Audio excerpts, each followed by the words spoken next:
The Kama Sutra by Vatsyayana. Part 1, Chapter 2. On the Acquisition of Dharma, Artha, and Kama. Man, the period of whose life is 100 years, should practice Dharma, Artha, and Kama at different times, and in such a manner that they may harmonize together and not clash in any way. He should acquire learning in his childhood, in his youth and middle age he should attend to Artha and Kama, and in his old age he should perform Dharma, and thus seek to gain moksha, i.e., release from further transmigration. Or, on account of the uncertainty of life, he may practice them at times when they are enjoined to be practiced. But one thing is to be noted: he should lead the life of a religious student until he finishes his education. Dharma is obedience to the command of the Shastra or Holy Writ of the Hindus to do certain things, such as the performance of sacrifices, which are not generally done because they do not belong to this world, and produce no visible effect, and not to do other things, such as eating meat, which is often done because it belongs to this world, and has visible effects. Dharma should be learnt from the Shruti, Holy Writ, and from those conversant with it.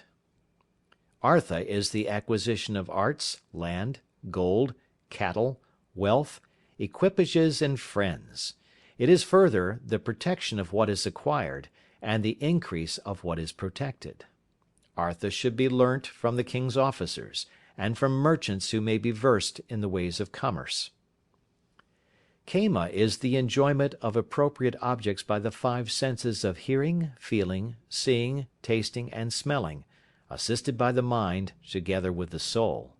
The ingredient in this is a peculiar contact between the organ of sense and its object, and the consciousness of pleasure which arises from that contact is called Kama. Kama is to be learnt from the Kama Sutra, aphorisms on love, and from the practice of citizens. When all the three, Dharma, Artha, and Kama, come together, the former is better than the one which follows it. That is, Dharma is better than Artha, and Artha is better than Kama. But Artha should be always first practiced by the king, for the livelihood of men is to be obtained from it only. Again, Kama being the occupation of public women, they should prefer it to the other two, and these are exceptions to the general rule. Objection 1. Some learned men say that as Dharma is connected with things not belonging to this world, it is appropriately treated of in a book, and so also is Artha, because it is practiced only by the application of proper means, and a knowledge of those means can only be obtained by study and from books. But Kama being a thing which is practiced even by the brute creation, and which is to be found everywhere, does not want any work on the subject. Answer: this is not so. Sexual intercourse, being a thing dependent on man and woman, requires the application of proper means by them, and those means are to be learnt from the Kama Shastra. The non-application of proper means, which we see in the brute creation, is caused by their being unrestrained, and by the females among them only being fit for sexual intercourse at certain seasons and no more, and by their intercourse not being preceded by thought of any kind. Objection 2. The Lokayatikas say: religious ordinances should not be observed, for they bear a future fruit, and at the same time it is also doubtful whether they will bear any fruit at all. What foolish person will give away that which is in his own hands into the hands of another? Moreover, it is better to have a pigeon today than a peacock tomorrow, and a copper coin which we have the certainty of obtaining is better than a gold coin, the possession of which is doubtful. Footnote: these were certainly materialists who seemed to think that a bird in the hand was worth two in the bush. End of footnote. Answer: it is not so. First Holy Writ, which ordains the practice of Dharma, does not admit of a doubt. Second, sacrifices such as those made for the destruction of enemies, or for the fall of rain, are seen to bear fruit. Third, the sun, moon, stars, planets, and other heavenly bodies appear to work intentionally for the good of the world. Fourth, The existence of this world is effected by the observance of the rules respecting the four classes of men and their four stages of life. Footnote: among the Hindus, the four classes of men are the Brahmins or priestly class, the Kshutra or warlike class, the Vaishya or agricultural and mercantile class, and the Shudra or menial class. The four stages of life are: the life of a religious student, the life of a householder, the life of a hermit, and the life of a Sunnyasi or devotee. Fifth, we see that seed is thrown into the ground with the hope of future crops. Vatsyayana is therefore of opinion that the ordinances of religion must be obeyed. Objection 3.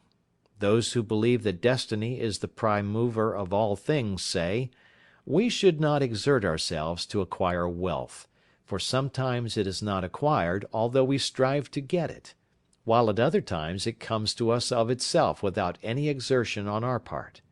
Everything is therefore in the power of destiny, who is the lord of gain and loss, of success and defeat, of pleasure and pain. Thus we see that Bali was raised to the throne of Indra by destiny, and was also put down by the same power, and it is destiny only that can reinstate him.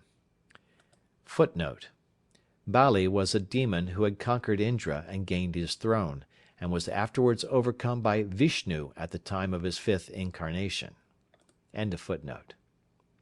Answer: it is not right to say so. As the acquisition of every object presupposes at all events some exertion on the part of man, the application of proper means may be said to be the cause of gaining all our ends, and this application of proper means being thus necessary, even where a thing is destined to happen, it follows that a person who does nothing will enjoy no happiness. Objection 4. Those who are inclined to think that Artha is the chief object to be obtained argue thus: pleasures should not be sought for, because they are obstacles to the practice of Dharma and Artha, which are both superior to them, and are also disliked by meritorious persons. Pleasures also bring a man into distress, and into contact with low persons. They cause him to commit unrighteous deeds, and produce impurity in him. They make him regardless of the future, and encourage carelessness and levity. And lastly, they cause him to be disbelieved by all, received by none, and despised by everybody, including himself. It is notorious, moreover, that many men who have given themselves up to pleasure alone have been ruined along with their families and relations. Thus, King Dandakya of the Bhoja dynasty carried off a Brahman's daughter with evil intent, and was eventually ruined and lost his kingdom. Indra, too, having violated the chastity of Ahalya, was made to suffer for it. Footnote: Dandakya is said to have abducted from the forest the daughter of a Brahman named Bhargava, and being cursed by the Brahman, was buried with his kingdom under a shower of dust. The place was called after his name the Dandakya Forest, celebrated in the Ramayana, but now unknown. Ahalya was the wife of the sage Gautama. Indra caused her to believe that he was Gautama, and thus enjoyed her. He was cursed by Gautama, and subsequently afflicted with 1,000 ulcers on his body.